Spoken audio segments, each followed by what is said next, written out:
Hello, everyone. Welcome to the Collaborative Science for Estuaries webinar series. My name is Nick Sobral, I'm a member of the Science Collaborative staff. Thank you all for joining us for today's webinar on dams and sediment in the Hudson.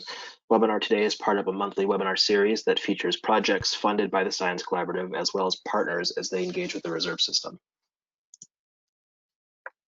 The National Estuarine Research Reserve System, or NERRS, is a national network of 29 unique research reserves as shown on the map. This is a NOAA program that works in collaboration with a local place-based partner, either a state agency, university, or nonprofit. Each reserve site includes programs focused on land stewardship, research, and scientific monitoring, training programs for the public and local officials, and education. The Science Collaborative supports science for estuarine and coastal decision makers by coordinating regular funding opportunities and supporting user-driven collaborative research and transfer activities that address critical coastal management needs identified by the reserves. The research it supports is highly collaborative and integrates end users into the research process to create products that support coastal management needs. For today's webinar, all attendees have been muted upon entry, and we will handle questions via the question feature on the GoToWebinar console, as shown on the screen. We'll save time for questions at the end of the webinar, but we encourage you to submit your questions as they occur to you throughout the webinar by entering them into the questions field. Questions are visible to organizers only, so we'll have to verbalize them for you. With that, I'll introduce our speakers for today. Sarah is the research coordinator at the Hudson River near in New York, where she is responsible for managing the reserve's long-term monitoring program. Sarah has worked on a number of collaborative research projects like this one, helping provide monitoring data and ensuring close alignment with her state's management needs. Brian Yellen is a research professor at University of Massachusetts Amherst. He is a geologist that specializes in watershed processes and the movement of water and sediment. For this project, Brian led the sediment core sampling behind dams and in tidal marshes, and also led the development of the dam sediment estimation tool. And with that, I'll pass it to Sarah. Thank you, Nick. As Nick said, I am Sarah Fernald. I'm the research coordinator for the Hudson River National Estuarine Research Reserve. We also go by the acronym Hurr. And today we're going to be talking about our Near Science Collaborative project, Dams and Sediment on the Hudson, which has the acronym DASH. So the DASH project is in well alignment with our Hurr mission as part of a federal program with NOAA in partnership with the New York State Department of Environmental Conservation. We were designated as a reserve in 1982 and consist of 5,000 acres of protected tidal wetlands and distributed across 4 different component sites in the Hudson River estuary. So our sites span 100 miles approximately. For those of you not familiar with the Hudson, New York City is located at the bottom portion of this map. Our northernmost site is Stockport Flat, then Tivoli Bays, Iona Island, and Piermont Marsh. And our reserve is headquartered in the middle point of this map at the Norrie Point Environmental Center.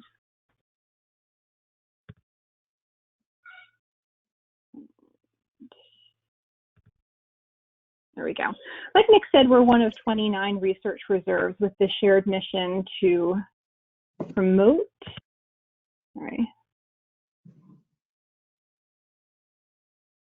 Slides are advancing strangely. Yes, with a mission to promote stewardship of the nation's estuaries through science and education using our system of protected tidal wetlands. So one of the things that we're concerned about in protecting tidal wetlands is the threat with sea level rise and climate change predictions of rising waters. So basically the tidal wetland habitats need to persist within the intertidal zone. And as that tidal zone shifts with rising waters, 2 things would need to happen for the marshes to be resilient. You could either experience vertical growth, so that sediment would get deposited upon the marsh, or horizontal growth so that the marsh would migrate inland. Barriers to horizontal growth are a big concern in the Hudson River estuary, both for natural features. We have a lot of bedrock shores with a steep slope, and for infrastructure. A lot of our shorelines are lined with railroad. So there are very few opportunities for horizontal growth or inland migration of marshes in the Hudson River estuary. And because of this, we know we're dependent upon that sediment supply to have vertical growth. So one of our concerns with the sediment supply is the number of dams that exist within the Hudson River's watershed. And this map shows literally the thousands of historic dams that have existed and impact the sediment supply. So this led to Hurr posing the research priority to look at improving the scientific understanding of the impacts that dam removals have on sediment transport and downstream tidal wetlands, including how this might change under future climate conditions. So we posed this research priority within the NERRS Collaborative, and this gave us the opportunity not just to put this important coastal management issue out to academic researchers, but to be able to coordinate upfront with the end users of that information, and to have the opportunity to have a facilitator on board to help us bridge that communication between research and management, and to ensure that the end product of our research and final report is something that those end users would find useful. So the DASH team gathered a very diverse group of collaborators.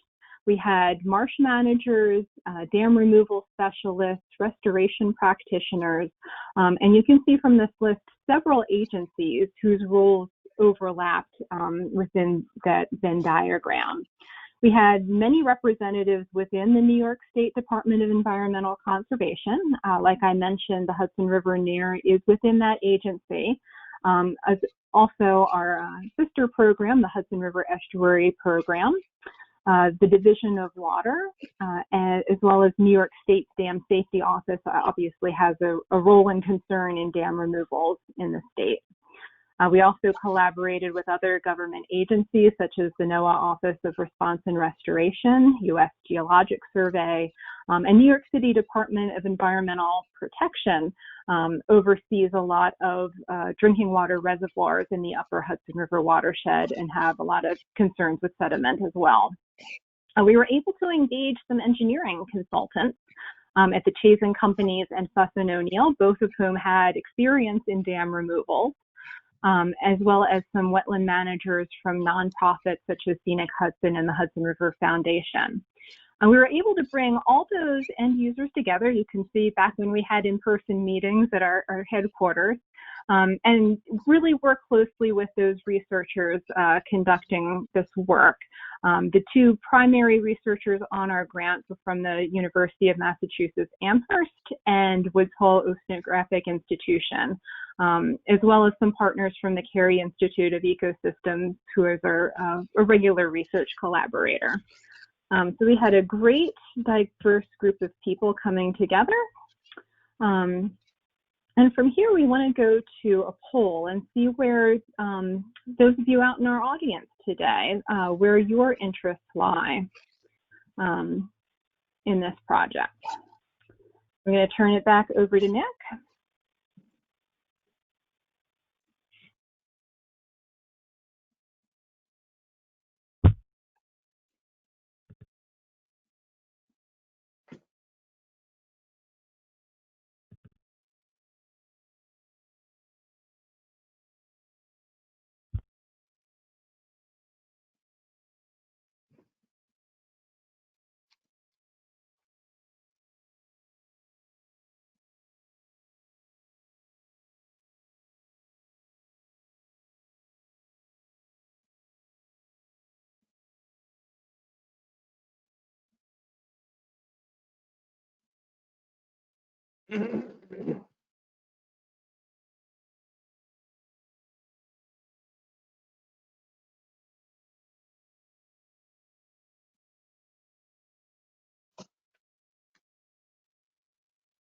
Thanks everyone for voting. I think we have one more poll, I believe, before we pass it over to Brian.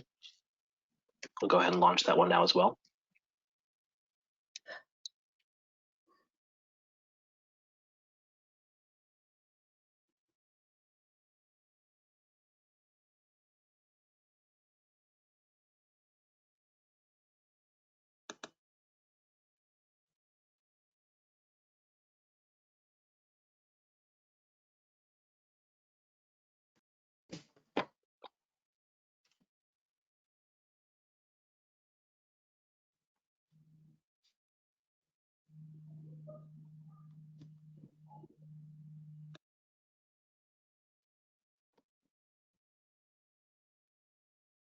Thank you everyone for voting. So we have a pretty decent spread of people who are interested in, who are different interests in today's webinar. With that, I'll pass it over to Brian.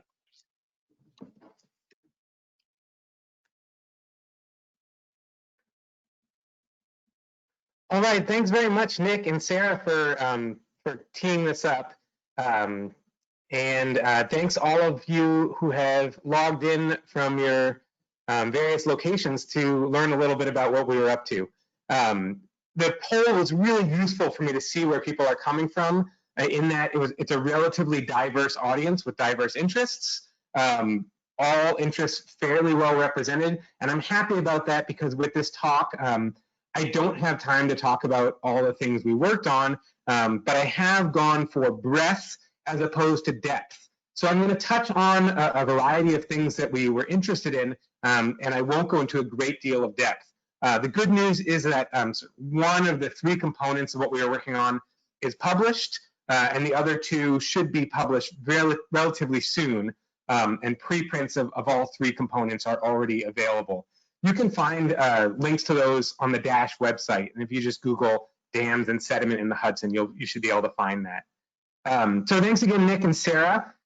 Today I'll be talking about to what extent is retention of sediment in these small impoundments like you see on the left side of your screen, to what extent is that retention of sediment impacting downstream estuarine coastal environments in the Hudson River watershed. And so here, two former students at UMass are standing in Tivoli North Bay, and I'll give you a little bit of foreshadowing by mentioning that this verdant tidal marsh where they're standing did not exist in 1900. This was an open water embayment, and this marsh has grown up relatively quickly, and we'll talk about some of the reasons for that. Also foreshadowing that of course, dams were mostly constructed in this region in sort of the late 1800s into the early 1900s. And so it seems that I'll try to make the case that the construction of dams has not had a marked impact on coastal sedimentology or coastal development in the Hudson River estuary, and talk about some of the reasons for why that is.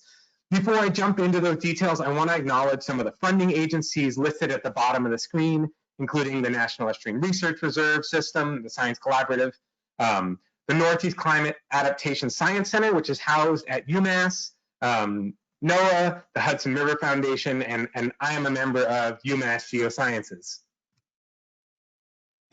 Also want to acknowledge the research team. Dave and Sarah are logged on to this call and will both help me with the question and answer period. You'll also see Jonathan Woodruff, who's my colleague here at University of Massachusetts, who is really integral in a lot of the field studies, and Ona Ferguson, who Sarah mentioned, helped to collaborate, helped to sort of bring together the technical team and the advisory committee, and was really instrumental in helping us translate our results and make them more impactful and usable for a broad audience. So thanks to all the collaborators. And so I'm here as a messenger today talking about some of the work that we all collaborated on. Sarah already mentioned the diverse group of stakeholders, so I'll skip this slide, but just say that we were considering the needs of multiple different stakeholders and points of view in trying to produce usable knowledge.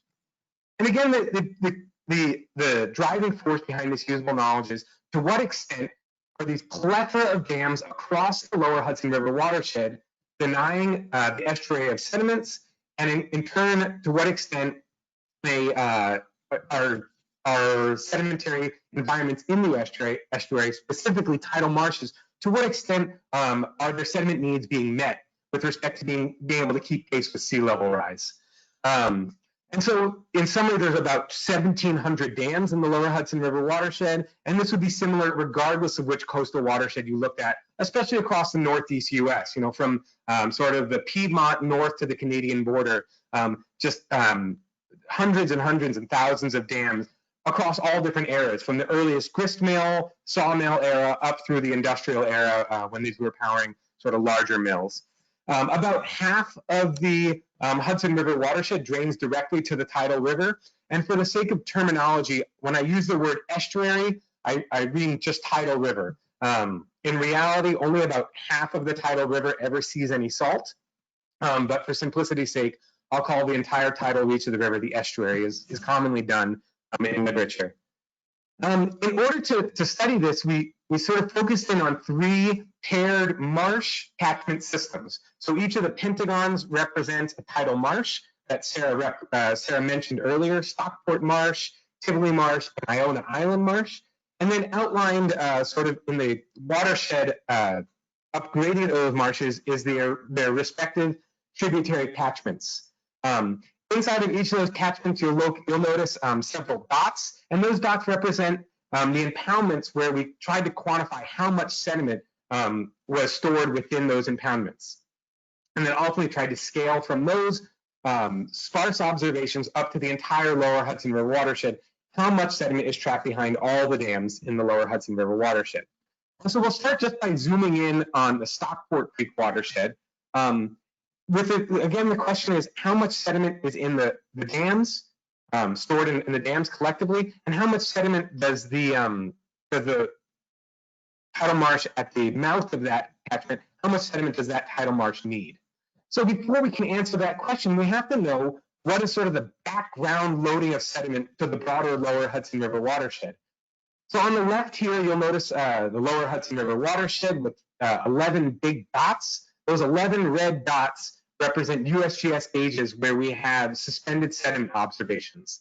And so we're lucky in that this region is relatively well instrumented for suspended sediment. Those 11 dots collectively represent about 80% of the Hudson River watershed. The two northernmost being the Upper Hudson and Mohawk capture about half the Hudson River watershed, and then those dots that are directly within the lower Hudson pick up some more area. So each of those dots we have plotted in these 11 plots, discharge on the x-axis and sediment delivery on the y-axis. Each of the black dots on these plots represents a sample of water that was taken from the river. They filtered the water, figured out how much sediment was in it, and from that calculated the daily sediment load. And so each of those dots represents quite a bit of work. And so here we're aggregating all those dots, and then through each of those dots, you'll notice that river discharge is a pretty good predictor for sediment for sediment transport. And so each of these plots has a red best fit line, and in sedimentology we call that a sediment discharge rating curve. So for any given discharge, it helps us predict how much sediment should be coming down the river. So we can then aggregate these data. We can either just add up the value of all these black dots to figure out how much sediment came down the river. Of course, sometimes our sediment observation timescales are relatively short, so we can also use the red curves to extend across the entire discharge rating curve. It's much easier to observe river discharge than sediment discharge. And so on this next plot, you'll see the total amount of sediment that comes out of each of these catchments, so each of these red dots, represented as a sediment yield. So sediment yield on the y-axis is in tons per kilometer squared per year. And so by dividing by kilometer squared, we can show the amount of sediment that comes out of different size watersheds because we're dividing by the watershed area. On the x-axis, we have watershed area. And each gauge, so each of these red dots, is represented a couple different ways depending on how we calculate the sediment yield. I'm not going to get into the details of it, but basically one is the direct observations and one is extrapolated based on the whole discharge record. And the whole discharge record incorporates variability in discharge from one year to the next, using again that red sediment discharge line, sediment discharge rating curve that was on each of the plots in the previous slide. The big thing I want you to take away from this slide is that generally our smaller watershed areas, so over here on the left side of the plot, tend to have the highest sediment yields, and this is well known from across the globe. Smaller watersheds tend to be steeper, they tend to have fewer places to store sediment along the way, and as a result, they tend to have higher sediment yields. And as we move right on this plot, you'll notice that the largest watershed areas have smaller sediment yields. That said, we've grouped them according to this sort of red and blue. The red is west of the Hudson, over here in the Catskills, typically, and the blue are east of the Hudson, over here in this more muted topography of the Taconic Mountains, which are lower mountains and probably not familiar to folks not from the region. And so that's going to be important to try to understand how much sediment is in all of these dams. On I'll also point out that the Mohawk has quite a bit more sediment than the upper Hudson, sort of reflecting local geologic and sort of land use differences. So we can use these sediment discharge rating curves and sediment yield relationships to calculate an annual delivery of sediment to the Hudson. And we come up with an estimate of about 1.2 million tons per year is delivered to the Hudson River estuary. And so this is a really important number to put in context the amount of sediment trapped behind dams. So keep in mind this number, about just over 1 million tons of sediment a year is delivered to the Hudson River estuary.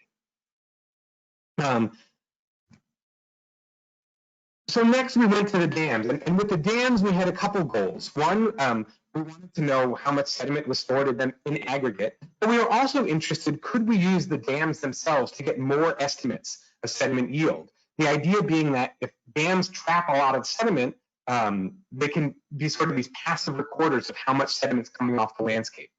It turned out that this was really difficult to do for two main reasons. One, even these nice big reservoirs, so you can see the size of the river coming in here relative to the size of the impoundment. The impoundment's pretty large. It turns out when you calculate the trapping efficiency, or the percentage of sediment trapped, the amount of sediment trapped as a proportion of the total that is delivered, only about 10% of the sediment is actually trapped in this reservoir. The other 90% probably transits through.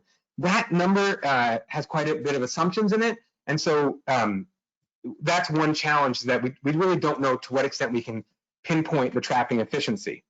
Secondly, we wanted to find lots of these to try to refine sediment yield estimates, but it turns out they were really hard to find. When we looked around the landscape, most of what we found looked like these impoundments that you see on the right side of your screen. What you'll notice is that the width of the river upstream the impoundment of the dam is virtually identical to the width downstream of the impoundment. And what that tells you is that the pond is not big enough to slow down the water. As a result, if you were to look around in the impoundment, if you were to go swimming there, what we found often was bedrock or large cobbles. There's zero fine sediment storage in a lot of these, what we call run-of-river dams. And so we sort of went back to the drawing board and said, okay, well, maybe what would be more useful is to say, what is the prevalence of these efficient sediment traps, like these big ponds, and I'm using that term loosely, so there's some ponds that at least trap some sediment, versus these run-of-river ponds or dams. And so we ended up characterizing our dams into 3 different types. And again, I'm still just showing you that Stockport Creek watershed. We ultimately looked at 7 different watersheds and characterized all the dams in them as one of these 3 types, either an effective sediment trap. An effective sediment trap just means you've got a big impoundment where the volume of water there is sufficient that even during high flows, the water slows down and sediment drops. These types of locations are still trapping sediment. Contrast that with run-of-river dams. These dams are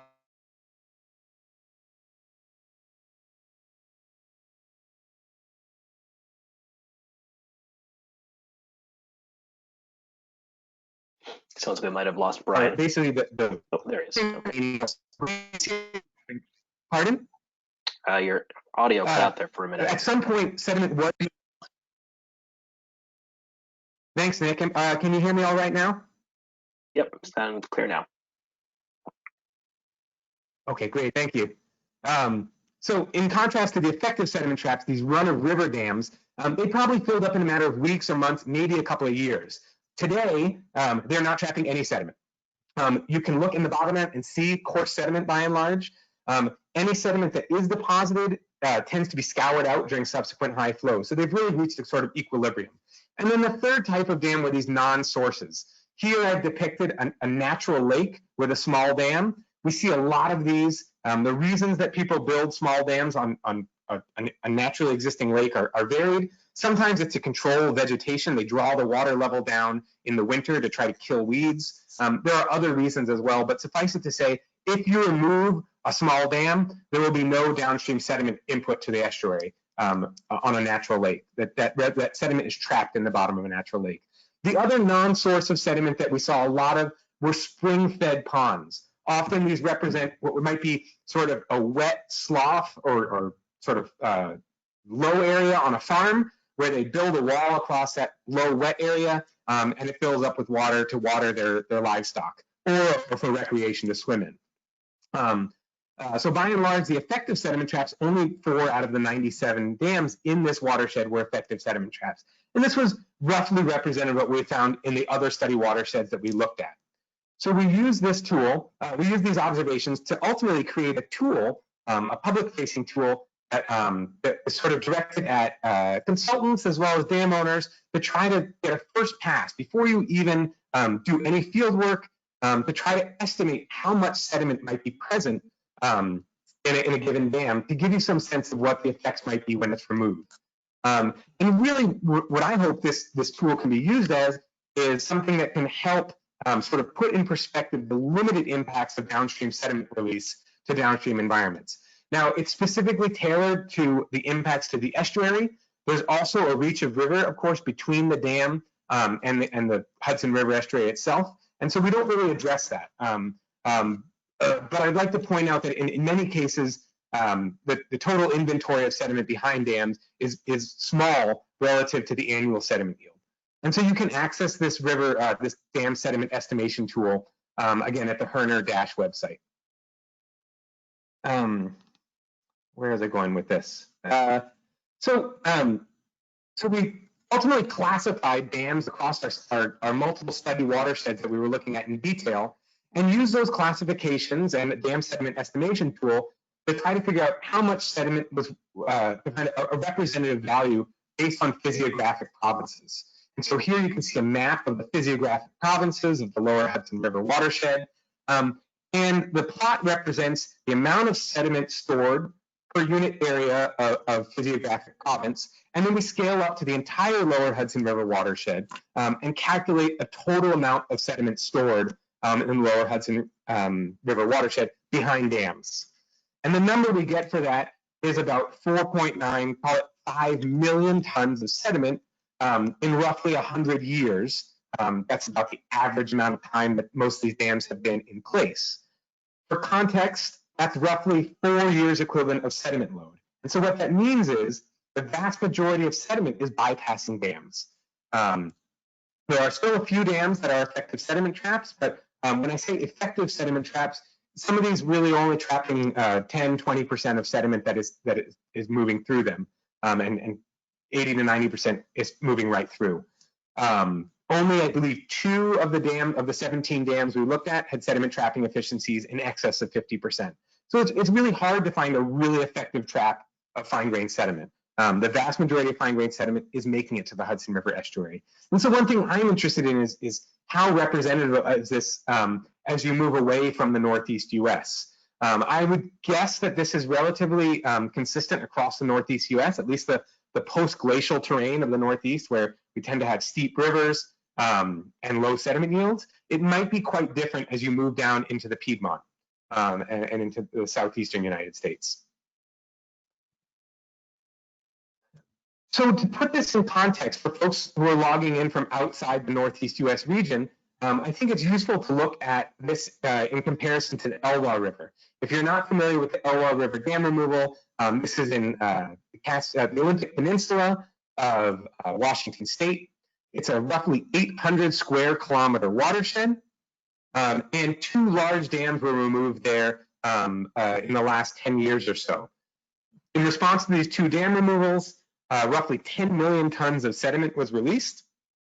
And there have been dramatic changes to both the riverbed downstream of those dams, as well as to the coast. They've seen a reversal from an erosional regime to a progradational regime, where beaches are actually being built and the delta is actually building at the mouth of this river.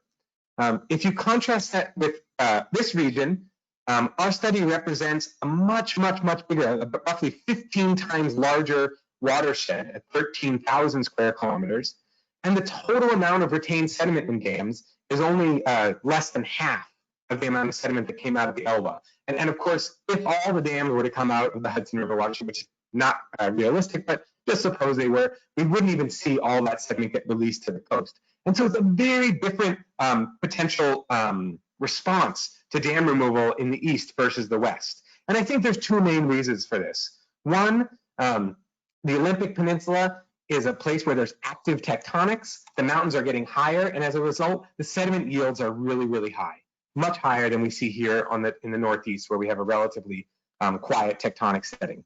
And secondly, the West tends to have these big public works projects representing huge dams, versus the East, we have a lot of these old privately funded grist mills, sawmills, later stage industrial mills, industrial era mills, but they're just nowhere near the scale of Western dams. And so again, I think it's important to sort of highlight these regional differences. So the next question was,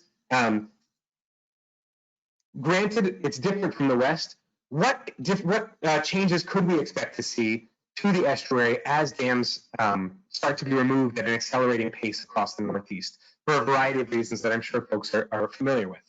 In order to answer that question, we need to know two things, not just the amount of sediment, but also the quality of sediment. And so when we say sediment quality, one of the main parameters is grain size.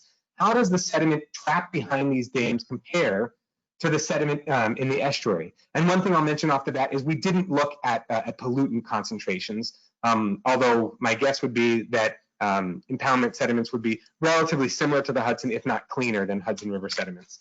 But we did look at grain size in quite a bit of depth. And so here is grain size on the x-axis, right, represented in micrometers, and our various impoundments and various tidal marshes on the y-axis of these two plots. If you're not familiar with grain size, the median grain size of the impoundments and the marshes all fell within the silt grain size categorization. So a silty sediment, some of the larger sediments in the impoundments were fine sands, and some of the finer sediments were clays. But by and large, both the impoundments and the marshes contain silts.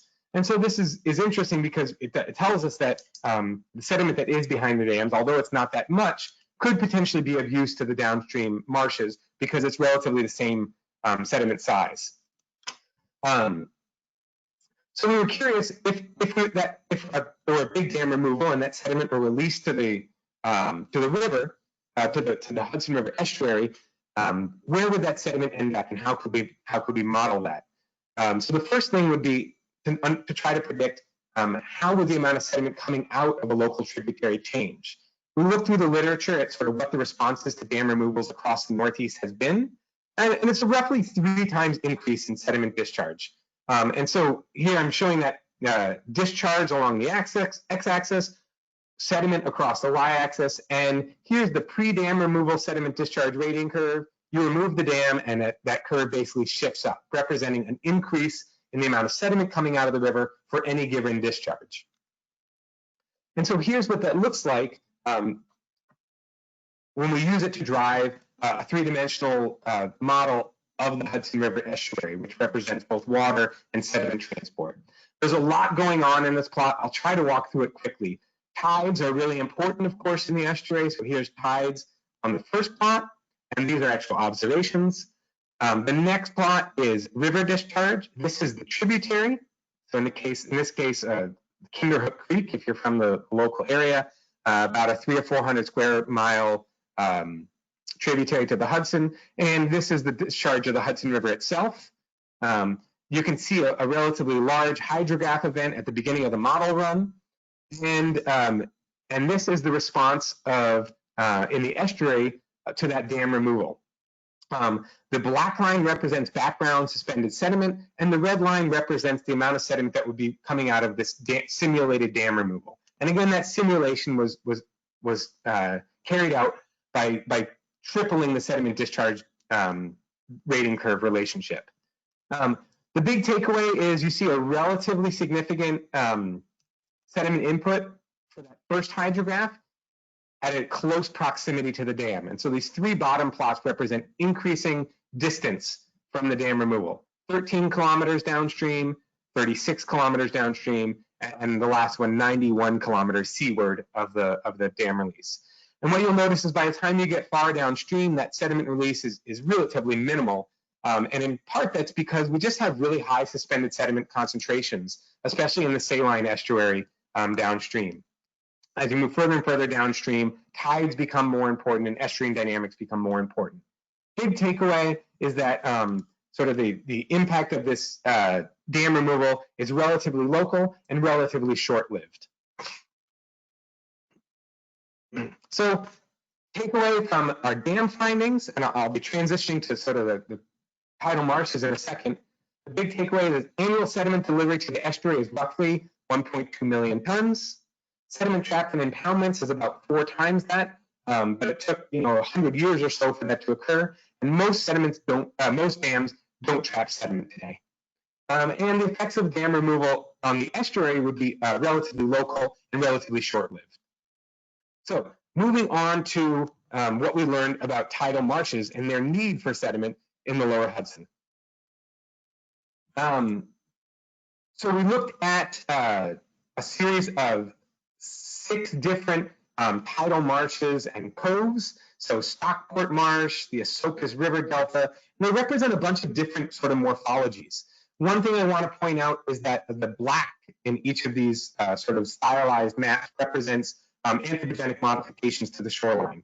And the big takeaway from this second part of the talk is that as humans have modified the shoreline, it has caused the initiation and growth of tidal marshes in the lower Hudson, which is a really exciting, I think, development. Something that's been sort of recognized prior to this, but I think we've sort of done a good job to sort of summarize that and characterize how that process has occurred, and also to characterize the variety of different ways it's occurred. And so we'll group our sites into 3 different types. 5 of these locations are anthropogenic, are significantly a result of anthropogenic modification. Stockport Marsh, the Esopus River Delta, Vandenberg Cove. Iona Island Marsh is our natural reference system. This marsh long predates human modifications, although there is a railroad built across it. And this paired Tivoli North and South embayments, and you can see the railroad cuts them off. Interestingly, Tivoli North is a fully developed emergent tidal marsh, and Tivoli South remains a sort of intertidal mudflat or cove. Vandenberg Marsh or Vandenberg Cove is sort of half and half. It's got some marsh and some open water cove, and I'll get into some of the reasons for why we think this, some of the developmental histories of these locations. So I'll start by taking you to Tivoli North Bay. This is where it's located in the Hudson River estuary, and this is the context. So you can see the Catskills in the background. Landward is to the right in this picture. Seaward is to the left. There's a series of culverts that allow for tidal exchange between the tidal Hudson River and this cove, which is sort of cordoned off by the railroad. And this transect represents the transect along which we collected a series of sediment cores. This is what it looks like down in the marsh again. Again, Caroline Ladlow and Waverly Lau of UMass, both since graduated. And here we are, here's a transect of cores again in map form. Here's what this site looked like in 1934. But we think just prior to that, it was likely open water. And this is why. If we look at the stratigraphy of the sediments there, I'll first highlight grain size. We're plotting here D50, or the median grain size. And what you can see is the grain size in the lower portion of the core is relatively larger in the sort of fine sand range, silty fine sand. And then it transitions abruptly to fine silt, fine to medium silt. Concurrent with that transition, we see a big increase in the amount of zinc or industrial metals, both zinc, lead, and a variety of industrial metals that really kick on right at that drop in grain size. And so what this suggests to us is a concurrent decrease in the amount of energy. So the decrease in the amount of wave energy and current energy in this environment, which allows the grain size to go from sand to silt. And at the same time, an increase in industrial pollutants. If we look at the organic content in the sediment, so this LOI means loss on ignition, or when we burn the sediment, how much vegetable matter burns up. So loss on ignition is really a measure of organic content in the sediment. We see sort of a gradual and then rapid increase in the organic content. And so what this represents is a transition from a very minerogenic environment, mostly mineral material, to mostly, or to a large part, organic material. Looking at the two other cores, I won't dwell on them. I'll just say that across the marsh, we saw consistent results. And so it's nice to see it in a variety of cores to show that it's not a local signal, but rather a signal that's happening across the system. Again, a drop in the grain size concurrent with the onset of zinc, and an increase in the organic content up to present. And so we can date this environmental occurrence. The industrial pollutants shows up as sort of a regional signal as the mid to 1800s, and it corresponds to the onset of industrialization in this region. We can confirm that timing with another global pollution signal, which is the onset of cesium-137. This is a global signal of radioactive bomb testing. We can see it in sediment cores from across the world. And so if this down here at around 150 centimeters represents 1850, that would be consistent with this 60 centimeter depth representing sort of the mid 20th century. And a relatively consistent accumulation rate throughout the last 160, 170 years. And that accumulation rate corresponds to about 1 centimeter per year. For reference, that's roughly 3 times the pace of sea level rise. And so this was really important to us because one of the guiding questions was, to what extent are these marshes capable of keeping pace with sea level rise? Based on this marsh, it would suggest, well, there's plenty of sediment. And as the marsh has continued to increase in elevation, the amount of flood tide water that gets over the marsh becomes less and less. And as a result, organic production is starting to take over instead of introduction of mineral material to the marsh surface. I'll show you 1 or 2 other marsh sites to just show that this is not simply a local signal, and also to highlight the variety of ways that marshes have been created inadvertently along the Hudson River. So we'll go up to the northernmost site, Stockport Flats, or Stockport Marsh. For context, the 1,300 square mile Stockport Creek watershed discharges just upstream of this site. Here's the Hudson River Channel. And it turns out the Hudson River Channel here has been significantly enhanced, quote unquote, for navigation. So it's been channelized and dredged, and a lot of that dredge material has been dumped on the side of the channel. If we look at the stratigraphy, so here we are looking at this red box highlights where we are on Stockport Marsh. We did a transect across here where we probed at several locations to sort of figure out the total thickness of the marsh. It was anywhere from 1 to about 1.4 meters thick, or 100 to 140 centimeters thick. And the onset of cesium was nearly at the base of this marsh unit, indicating that almost the entire marsh has developed since about the mid 20th century. And so the question was, why did this marsh develop in the mid 20th century, and why did it not develop earlier? And when we look back to, and I also want to highlight, this is what the sediment looks like. You can see toward the bottom of this sediment core, it's more mineral rich, this sort of gray, almost entirely mineral rich silty clay. And as you move toward the top of this core off to the left of the picture, it becomes more organic rich, represented as sort of more brown color. And so the reason for this, again, was channel modifications. In the previous example, it was the construction of railroad. In this example, it was the dumping of a big pile of dredge spoils just upstream of this location. So right at the mouth of Stockport Creek, what looks like a river delta is not a river delta at all. The Hudson River tidal energy turns out too high to develop deltas off the mouths of most of these creeks, even really large rivers like the Stockport Creek. Instead, this is a pile of dredge spoil materials. If you look at it in topo maps, it's about 10 feet above sea level, indicating it's not deltaic. If you look in historical navigational charts, it doesn't exist prior to 1930. In 1930, it's this little island. In 1933, it's this larger area represented in blue. And if we fast forward to 1960, we can see this long sandy spit has developed downstream of those dredge spoils. So those dredge spoils have been reworked by waves and tidal currents and built into this long spit and created this sort of quiescent environment behind both the dredge spoils and this sandy spit.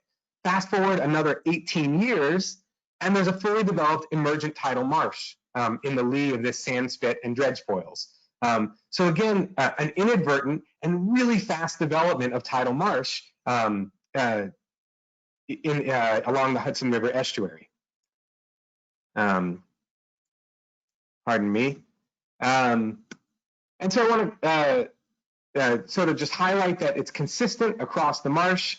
So I'm highlighting all three of our cores from which we have detailed stratigraphy, Stockport 1, 4, and 7. And you can see the same drop in zinc and increase in organic material. And I'm not going to dwell on this in the interest of time. But suffice it to say, it's a very young marsh that developed in direct response to this dumping of dredged boil materials.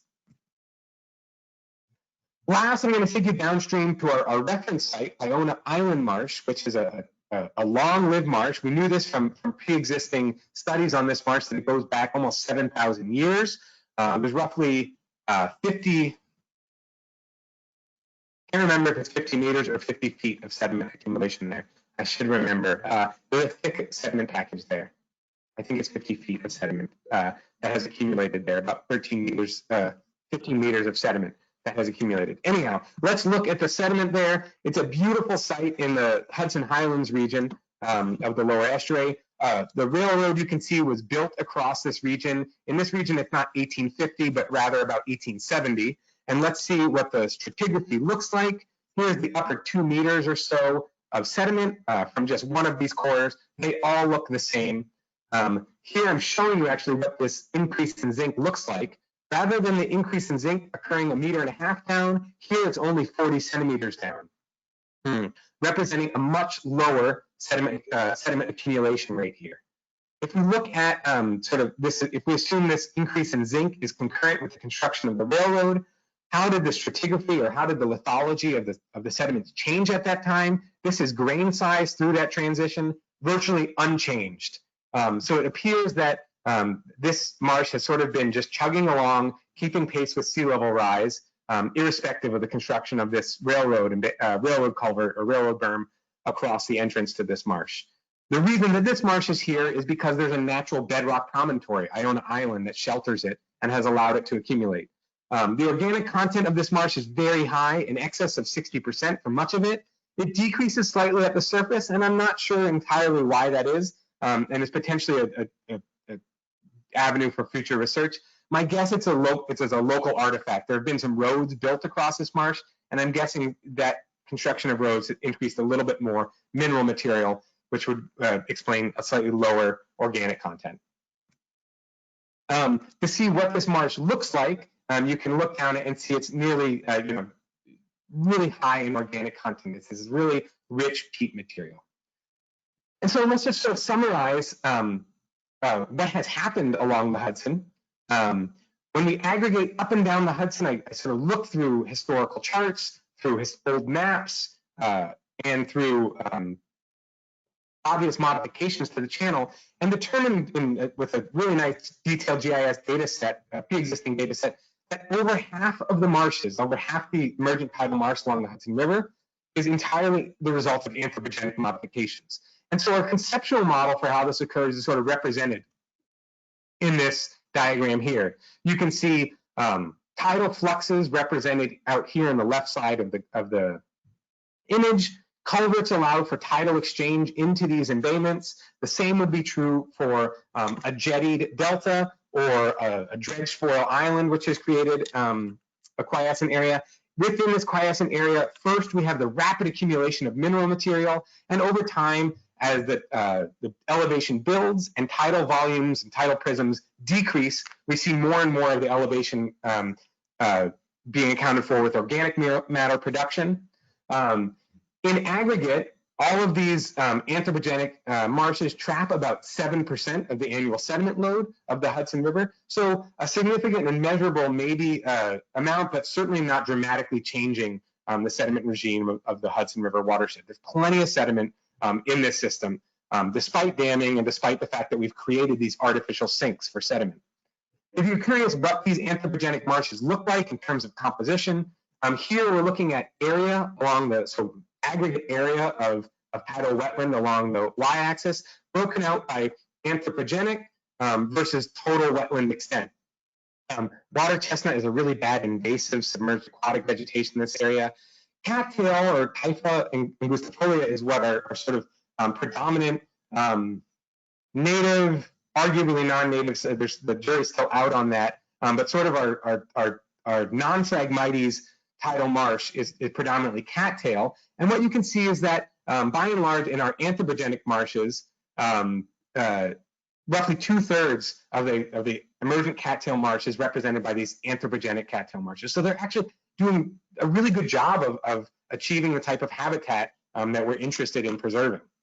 In terms of geographic distribution, a lot of the biggest tidal marshes are biggest anthropogenic tidal marshes up here in the upper river, where there have been a lot of modifications for navigation. So in summary, what do these sediments look like? In the anthropogenic marshes, we see really high accumulation rates, representing the fact that they have grown really quickly in the last 100 to 150 years, or in some cases less time. Anthropogenic coves that have not yet transitioned to marsh are also accumulating relatively rapidly. It remains a question as to whether or not some of these coves that are mud flats today will transition to emergent marsh, and that's something we're actively researching still here at UMass, and in collaboration with Hurr, with the Hudson River National Estuarine Research Reserve. And then our natural marsh site, Iona Island Marsh, is really just keeping pace with this sea level rise rate of about 3 millimeters per year, or 0.3 centimeters per year. In terms of organic content, we can see our natural marshes are really high in organic content.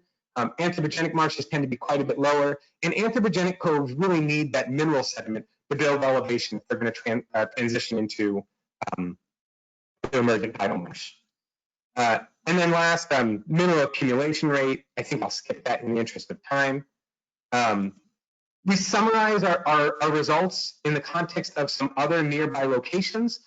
Jamaica Bay, just to the south and sort of at the mouth of the Hudson River, is an area of abundant concern because it provides massive ecosystem services to the New York metropolitan area, provides flood mitigation and other ecosystem services, and there's a lot of concern about deteriorating marshes there. You can see those marshes in context are relatively high in organic content in comparison to our site, Iona Island Marsh. I think I'm going to skip this in the interest of time. I want to save some time for questions. So what's next for marsh studies? Again, I think I've spoken to some of this in the context of the talk today. Last, I'll mention that during Hurricane Irene in 2011, a huge slug of sediment was introduced to the estuary. In some respects, maybe it's a good analog for what a big dam removal might do. And what we saw there was that the sediment introduction, which you can sort of see in this leftmost panel, it's represented here by a big increase in sediment for about 2 years, and then it relaxed back down to sort of pre-Irene levels within about 2 years. So sorry to sort of rush through that last slide. If you're interested in this one, it's published. In conclusion, watershed sediment supply and the small role of dams are not trapping that much sediment. Tidal marshes along the Hudson are by and large accreting relatively rapidly, especially these new marshes. There does not seem to be any sediment starvation, at least along the main body of the Hudson River estuary. In terms of what's going on in Jamaica Bay, it may be a different story. And turbidity in the Hudson River lingered for about 2 years after Irene. And again, that paper is published, so you can see it here in Geophysical Research Letters. And with that, I'll thank you for your attention, and thank you, Nick, for inviting our group to make this presentation. Thanks, Brian. With that, we'll transition into the Q&A. We have a little bit of time left here for some questions, but I would like to remind people that you can submit your questions through the console. GoToWebinar will keep those questions, and I will leave the session open for a bit after the session. So if you do have any questions that you didn't get answered, we will try to get them answered for you and follow up. So the first question we have, and we see a few rolling in here, is to do with invasive species. The question says, there starts with a comment. So this is some of the site photos, and as an example, they list Iona, seem to show a lot of invasive Phragmites vegetation. How have identified vegetation species affected marsh sediment dynamics? And does Phragmites explain the increase in organic content shown in sediment cores? Sarah, maybe I'll speak to the beginning of that, and maybe you can chime in about sort of how it might be impacting the tidal marshes.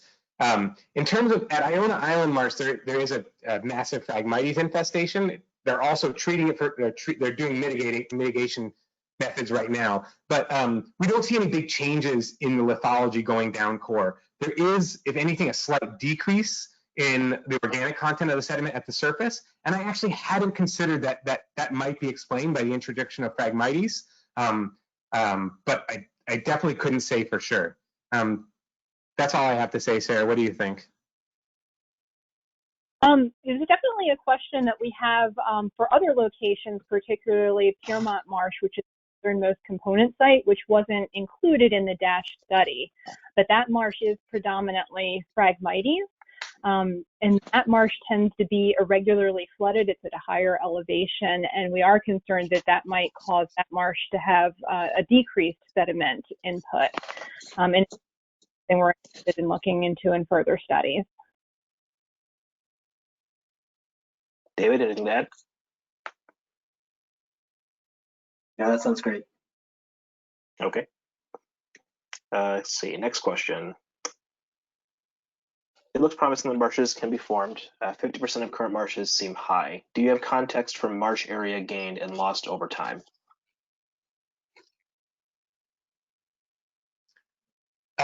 Yeah, that's a good question. So I did not specifically look for marsh loss. There may be locations in the estuary where they are experiencing marsh loss. Certainly Piermont Marsh is degrading somewhat. If you were to aggregate the total area of loss at Piermont, it wouldn't amount to much in the aggregate. And again, this is just sort of the main body of the Hudson River estuary. It's not considering parts of New York Bight, Staten Island, Raritan Bay, Jamaica Bay, et cetera. It's just the Hudson River estuary. I don't think marsh loss has been significant, but certainly massive increases have been observed in the last 100 years. Sarah, are there places where folks are looking at losses in the estuary? Well, we're actually in the process of conducting a study with funding from the Hudson River estuary to remap all of the tidal wetland areas within the Hudson. We did that back in 2007, and in that 10-year time frame, we'd be able to get a change analysis for, within a decade scale, loss of gain. Like Brian said, there are areas that we're looking at and concerned about, like Piermont for edge erosion, but then other areas, like Brian mentioned, Tivoli South Bay, has been a mudflat compared to North Bay, and we do have some vegetation transects on the edge where there's been areas of Typha High Marsh that have been expanding over the last 10 years. So you can see it in like points of certain marshes, but really quantifying that for the whole estuary. If you have some loss somewhere and some gain elsewhere, that's very localized, but we want to really quantify overall for the Hudson a gain or a loss, and that's something. Yeah, and I guess I would just comment, Jamaica Bay is an obvious case where there has been a lot of loss, and certainly it's worthwhile considering the whole Hudson, New York Harbor, New Jersey as one big complex, since the Hudson is the main sediment source. It's also important to keep in mind that here we're really focused on the sediment supply issue. And as far as marsh loss, that's not the only factor. There are more localized factors like direct infill and/or dredging, which can be dominant even over the sediment supply question. We have time for one more question here. So I'll ask a question that's a little bit geared more towards impacts and on the management community. How did your advisory group react to these findings? And do you see them incorporating the ideas and tools into their work?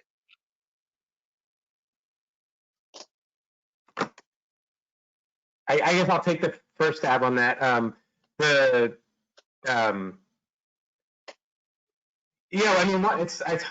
sort of focused on the most vocal component of our advisory committee, which in some respects were the consultants.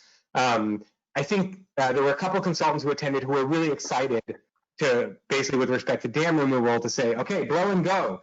All this permitting and concern about downstream sediment release, it's all for naught. Can we please get these results to impact regulation and sort of grease the wheels? A lot of the consultants who were generous enough to donate their time are really ardent river conservationists, and they're excited about dam removals. And so that was one reaction that was sort of seared into my mind. I don't know, Sarah and Dave, what you guys were thinking. As far as reaction to the tidal wetland results, I think it was pretty sensational to hear that our tidal wetlands have been accreting at a rapid pace and that the sediment supply is really rich in the Hudson looking forward to the threats of sea level rise. And it really crossed over to some of our other near science collaborative projects as well. We had a project with Dr. Peter Sheng in Piermont looking at the marsh's capacity to protect the village, and understanding that that marsh needed that sediment supply to continue to be substantial going into the future and continue that protection. And we had another project with Dr. Philip Wharton from the Stevens Institute looking at some proposed gated storm surge barriers for New York Harbor. And just thinking about, you know, if we're dependent upon the sediment supply, how much of the sediment is coming ocean bound from storms, and if they were to put in gated storm surge barriers, what that would mean to the sediment supply. So just, it added to this whole picture within the Hudson of the importance and wonderful resource that we currently have with the rich sediment supply. And I guess the comment I would make is I was really pleased and pleasantly surprised with how engaged a diverse set of end users were. And people came to the meetings, people contributed, people are really, I mean, I guess I'm used to doing science in a bubble, and to hear that actually people are interested in the results is really nice. I think in particular, the consultants had very specific needs, which we were able to hopefully try to address. And I think from the other perspective, the regulatory perspective, definitely there's a lot of engagement, and then there's an additional set of hurdles as far as how that gets implemented into policy, which unfortunately we don't have a lot of control over, but I mean, I guess optimistic, at least we're sort of feeding information into the system that hopefully can have longer term impacts. Great, thanks. We'll have to end with that last comment there. We have a few announcements here as we wrap up. Just 2 more webinars, and I'll try to be brief here. Coming up in the next couple months, one of them in October 20th, one of them on November 18th. Those registration links are live on our website and in GoToWebinar as well. So you can feel free to register for those and look to the Science Collaborative's website for more information as it develops. And with that, I would just like to, again, give a big thank you to Brian and Sarah and Dave for taking the time to be with us today, answering our questions, giving a great presentation. I'll be sure to make the recording available within the next couple days. And again, if you have any questions that were not answered, or if you think of anything after the presentation, feel free to put it either in the exit survey or just send me a quick email, and we'll try to get those questions answered. Thank you everyone for joining us. And again, thank you to our speakers. Have a good afternoon. Thanks everyone.